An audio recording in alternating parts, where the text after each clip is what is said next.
Medium sedans such as the Honda Accord, Volkswagen's Passat and the Mazda 6 have been fighting an uphill sales struggle for years, and the reason is that most buyers in that segment prefer to go for something more premium, even if it's smaller, from the likes of Audi, BMW, Mercedes-Benz and even Lexus. Those buyers seeking something more spacious would end up with an SUV instead, which begs the question why Honda has just launched a brand new Accord.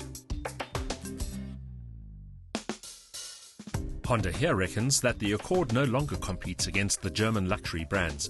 Instead, Accord buyers purchase it because they like Honda and the engineering and quality values that it epitomizes.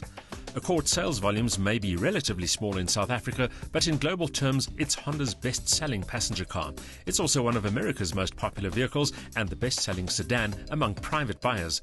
But will this all-new Accord boost the nameplate's popularity in the local market? The first thing you notice about the new Honda Accord is how much bigger it is compared to its predecessor. But the good news is that it's also nicely proportioned, with a sleek and aerodynamic shape that manages airflow over, around and even underneath the car. It's also unmistakably a Honda.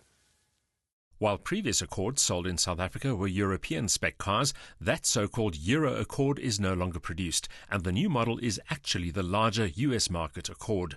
The extra length means a more generous cabin, which Honda here believes is more important than a sporty chassis. One thing that hasn't changed is the quality. The paint finish is excellent and shutline tolerances are impressively close. The interior execution is classy too. The biggest benefit of the new Accord's larger form factor is the interior, which is a lot more spacious, and in fact rear passengers in particular benefit as far as legroom is concerned. The overall execution though as luxurious, as beautifully crafted as ever. Under scrutiny here is the entry-level Accord 2.0 Elegance, but there's nothing junior about its list of standard features. Included are the likes of electric windows, mirrors and seats, a multifunction steering wheel, climate control, front and rear parking sensors with rear-view parking camera, Bluetooth connectivity, dual full-color displays and more. Safety is equally comprehensively catered for at both active and passive levels, from ABS brakes and stability control to hill start assistance and tire deflation warning. The displays can be configured to show average or instant fuel consumption, the audio system status, or to gain access to the various system setup menus. It's all very slick and intuitive. Despite its humble capacity, the willingness of this 2-litre engine comes as a welcome surprise. One of the reasons is that despite the size of the car, the weight of the Accord has been limited to just 1,481 kilograms. So the maximum output of 114 kilowatt and torque peak of 190 newton meters does propel this car quite effectively. The gearbox is a 5-speed automatic, and that in fact is the only choice. To control the horses under the bonnet, the Accord employs a drive-by-wire throttle, which in this application responds too sharply to accelerator pedal input.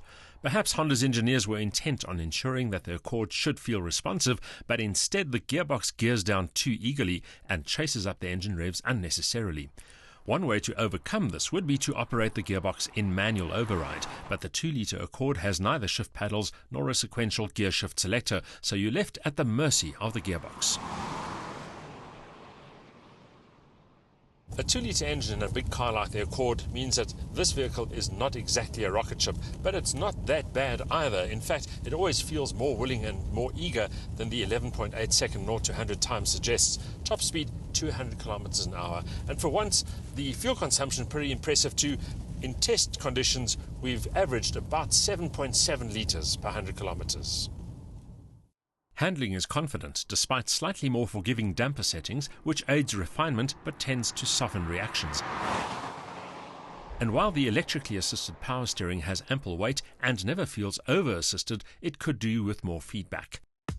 The suspension does well to absorb road irregularities without turning the ride into a soggy mess. Cornering is still a crisp affair with keen turn-in and only mild body roll, and then only when pressing on.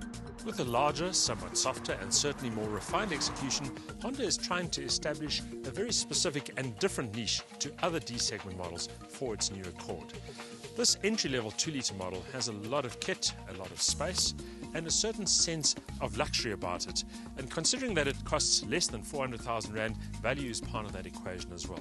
However, if you look at the V6 3.5-litre flagship at more than 500,000 Rand, that car certainly is still going to be competing against the Mercedes-Benzes and the BMWs of the world. And the going for that car is going to be a lot tougher. In that sense, the so-called entry-level 2-litre Elegance doesn't just represent the best value in the new Accord range, it's the most convincing overall proposition too. With all that space, standard spec and style, the new Honda Accord lives up to the brand's high standards, while a willing 2-litre engine matches zest to economy. Add Honda's renowned engineering quality into the mix and the Accord has a lot going for it, but the boot is only average in this league and it lacks its predecessor's agility.